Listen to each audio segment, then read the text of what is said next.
Di beberapa waktu terakhir ini, kalau gue lagi scrolling Instagram atau medsos, gue selalu nemu berita soal artis atau orang besar yang diberitain karena mereka selingkuh. Bahkan sempet banget di satu waktu, beritanya tuh bertubi-tubi gitu.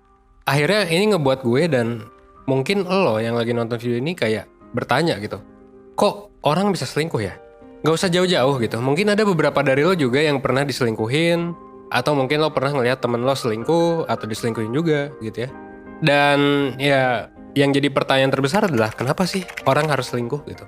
Well, sebelum ngomongin penjelasan, gue mau ngomong soal data persentase orang yang selingkuh di muka bumi ini. Jadi berapa banyak sih orang yang selingkuh? Well, jawabannya adalah banyak banget. Meskipun gak sebanyak itu juga ya. Nah, berdasarkan data survei dari aplikasi kencan online, Just Dating, sekitar 40% orang Indonesia itu pernah selingkuh dari pasangannya. Dan ini menduduki nomor 2 tertinggi angka selingkuh di Asia Tenggara. Thailand menduduki urutan pertama dengan 50%, Singapura itu ada di 30%, dan Malaysia itu di 20%. Nah, tadi adalah tingkat perselingkuhan menurut negara. Kalau berdasarkan jenis kelamin, 4% dari cowok yang udah nikah, itu selingkuh. 16% dari cowok yang tinggal bareng, dan 37% cowok yang lagi pacaran itu pernah ngelakuin seks bukan bersama pasangannya. Salah satu kategori yang termasuk selingkuh.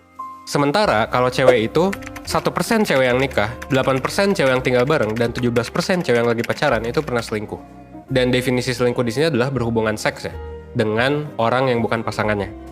Apakah ada definisi lain dari selingkuh? Ya ada. Tapi pasti pernah juga dilakuin sama si persenan ini, atau bahkan di luar dari persentase ini. Jadi sebenarnya kalau kita lihat dari data ini, kita bisa ngambil kesimpulan ya, kalau perselingkuhan itu bukan hal aneh maupun baru.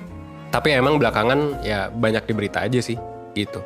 Dan ini udah terjadi sih dari zaman Fir'aun ya, dari zaman Yunani. Ya perselingkuhan tuh udah terjadi dari zaman dulu gitu. Nah kalau ngomongin alasannya sebenarnya banyak, tapi gue bakal fokus ke ilmu evolusi ya, dan hubungannya dengan konsep monogami, atau ya satu pasangan doang. Kalau poligami kan poli ya, kalau mono tuh satu gitu. Nah jadi monogami itu kondisi di mana kita cuma punya satu pasangan. Topik ini menarik banget dan gue pernah nonton di salah satu video Fox sama Netflix, dan gue bakal singgung sih beberapa argumen dari video itu yang bakal ngedukung pembahasan gue di video ini. Jadi ada buku yang namanya itu Designer's Relationship gitu ya. Di buku itu, monogami itu sebenarnya dibedain jadi 4 tipe. Ada seksual, ada sosial, ada struktural, dan emosional. Nah ini pembahasannya sebenarnya bisa panjang. Nah kalau misalnya lo tertarik, silakan komen aja ya. Kita bisa buatin video terpisah. Nah biasanya, kalau kita coba tanya orang-orang yang saat ini berpasangan, kenapa mereka menikah gitu atau pacaran, gak jarang kita dengar jawaban ya karena gue sayang sama dia, atau karena gue mau sama dia, atau misalnya karena gue dan dia sama-sama pengen bangun rumah tangga bareng. Ya, which sebenarnya itu normal banget ya. Dan gue sebenarnya ikut seneng juga sih kalau lo punya sosok yang lo pengen bareng-bareng gitu seumur hidup lo. Tapi di saat yang bersamaan, ada asumsi yang terbentuk kalau sebenarnya rasa sayang atau konsep love dan komitmen itu bisa banget muncul kalau lo ada di hubungan yang monogami. Asumsi ini nggak salah juga, tapi sebenarnya beda banget dibandingkan ya gimana manusia zaman terdahulu berperilaku. Kalau pakai pendekatan evolusi, manusia itu sebenarnya sempat banget jadi pemburu dan ya pengumpul buat komunitas. Biasanya cowok yang jadi pemburu dan cewek yang jadi pengumpul gitu. Sekalian ngasuh anak juga. Nah, karena zaman dulu pemburu itu pekerjaan yang mematikan dan punya survival rate yang rendah gitu ya, jadi orang yang survive tuh dikit, cowok-cowok pemburu ini biasanya sering punya lebih dari satu pasangan, atau nggak monogami. Alasannya simple ya, biar mereka punya keturunan yang bisa survive di zaman itu untuk ngelanjutin aktivitas berburu mereka, supaya mereka bisa tetap bertahan hidup gitu di komunitas mereka. Nah, uniknya hal ini jadi ngebuat tanggung jawab buat ngurus anak itu bukan tanggung jawab ayah, gitu, atau ibu, tapi tanggung jawab satu komunitas, karena yang ngaruh ya survivalnya si satu kelompok itu. Beda sama sekarang, kalau sekarang ngurus anak adalah tanggung jawab ayah sama ibu aja, gitu, karena kita udah nggak berkelompok lagi kan, udah hidupnya ya individual aja gitu, individualis. Nah jadi itu adalah narasi pertama. Dulu itu manusia ya poligami karena alasan survival, jadi mereka dulu nggak melakukan monogami. Nah, narasi berikutnya juga datang dari data yang gue singgung di awal. Kita bisa lihat ya, kalau cowok itu secara data emang lebih sering buat selingkuh ya, karena secara biologis, kita ya sebagai cowok, gue juga, kita produksi sperma setiap saat. Karena memang ya secara biologis seperti itu. Beda sama perempuan yang memang harus memilih gitu ya, mungkin cenderung memilih buat lebih eksklusif. Karena mereka cuma bisa memproduksi sel telur itu 1 bulan sekali. Jadi kalau dari sel telur itu menghasilkan bayi, secara langsung ya si ibu dan bayi itu punya hubungan genetik. Beda sama cowok yang perlu dulu dicek hubungan DNA-nya sama si bayi. Dengan narasi kayak gitu, sebenarnya nggak heran kalau monogami di sini muncul dengan alasan simple. Ya cewek itu butuh keamanan dan juga jasa ya buat dirinya dan si bayi, dan si cowok itu membutuhkan partner seksual. Makanya pernikahan monogami muncul karena pertukaran tadi. Kalau misalnya kita lihat dari ya sudut pandang biologis ya. Dari sini juga kita bisa ambil kesimpulan kalau konsep pernikahan monogami ini jauh banget hubungannya dengan kata cinta dan komitmen. Bisa jadi buat survival, buat dapat layanan gitu ya.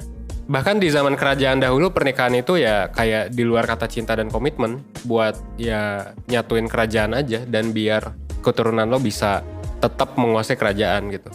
Dan kalau lo familiar sama kisah Kaisar Roma gitu ya, Mark Antony itu kan dia nikah sama Ratu Mesir, Cleopatra. Itu juga dilakuin buat dapat kekuatan yang lebih besar gitu. Jadi kerajaan Roma dan kerajaan Mesir itu ya bergabung. Ada juga pernikahan buat memperkuat aliansi bisnis kayak di drakor Korea, sampai ke pernikahan buat menghentikan perang gitu. Sama juga kayak di Game of Thrones ya, pernikahan tuh bisa bikin perang atau bisa ya bikin damai. Tapi seiring berjalannya waktu ya mulai muncul konsep bahwa pernikahan tuh perlu terjadi atas dasar cinta, dalam tanda kutip cinta. Latar belakang ini kalau gue jelasin sebenarnya bakal panjang, tapi ya singkatnya adalah gini. Jadi ketika ilmuwan yang belajar soal evolusi dan biasanya didominasi oleh laki-laki itu bermunculan, sebuah konsep di mana cowok dan cewek adalah sosok yang melengkapi satu sama lain itu mulai muncul. Dan ini muncul dengan berbagai macam narasi. Kayak misalnya cowok itu kuat, agresif, dan protektif. Sementara cewek itu ya lemah lembut dan mengayomi gitu. Dan kayak muncul narasi bahwa ya kita, cewek dan cowok itu butuh satu sama lain buat bisa hidup di dunia ini. Sampai narasi di mana cowok itu lebih superior daripada cewek. Dan sebenarnya itu masuk akal ya di era itu. Dan akhirnya selama beberapa ratus tahun terakhir orang-orang menikah dengan ide tersebut. Gitu. Kita mengenal ini mungkin dengan kultur patriarki. Dan menurut gue nggak ada yang salah sih dengan ini selama keduanya sepakat gitu ya. Nah terus muncul deh pertanyaan besar gitu. Kan monogami ini sebenarnya bukan muncul karena rasa cinta atau komitmen ya. Terus kenapa kita bisa ngerasa kecewa atau dihianati bahkan pas pasangan kita selingkuh, atau mungkin kesel pas beda pasangan yang pisah karena perselingkuhan? Well, salah satu alasan yang paling mendukung adalah cemburu atau ya jealous gitu. Kita sebagai manusia ya punya perasaan cemburu karena kita paham kalau pasangan kita itu punya beberapa trait yang oke dan lebih dari komponen seksual orang itu aja. Atau sebenarnya konsep ini juga bisa dijelasin karena ada kesenjangan antara ekspektasi monogami dengan yang saat ini dijalanin. Kayak yang gue bilang tadi, ada 4 tipe monogami. Bisa aja sebenarnya pasangan lo itu expect terjadi keempat-empatnya. Tapi bisa aja kan pasangan lo cuman mau ya udah gue secara seksual ke lo aja tapi emosional ke yang lain.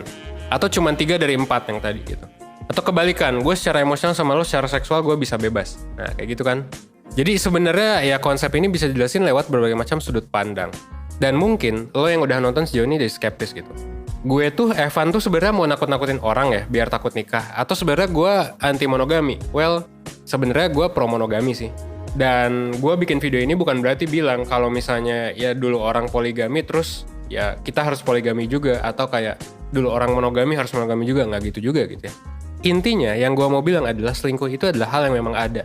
Dan bisa terjadi karena hal-hal yang gue bahas tadi. Tapi menurut gue monogami sebenarnya bisa works. Kalau kita lihat dari data Indonesia, 60% dari mereka yang ngisi survei itu nggak berselingkuh. Which is mayoritas gitu kan. Dan itu berarti mereka nggak pernah selingkuh seumur hidup mereka. Nah ini jadi bukti kalau sebenarnya monogami itu memang salah satu jalan buat menjalani hubungan yang oke gitu. Di awal kita ngebahas ya, emang tentang gimana kakek dan nenek moyang kita di zaman terdahulu itu nggak melakukan monogami. Dan mungkin mereka nggak menikah atas dasar cinta. Tapi bukan berarti kita nggak bisa ngelakuin monogami gitu. Karena di zaman sekarang gitu ya, manusia itu pada dasarnya akan selalu berevolusi dan berkembang, ngikutin perkembangan zaman. Konsep monogami ini memang relatif baru, dan mungkin aja secara evolusi kita dibangun dalam tanda kutip ya, bukan buat hal ini. Bukan buat monogami. Tapi ya bukan berarti manusia itu nggak bisa beradaptasi. Tentunya ini yang jadi PR buat kita semua. Karena konsep ini termasuk baru gitu ya, maka emang butuh usaha lebih dari kedua belah pihak, karena balik lagi ke prinsip hubungan manusia, lo butuh 2 orang buat kerjasama menjalani dan membina sebuah hubungan. It takes two to tango, gitu. Ada istilah kayak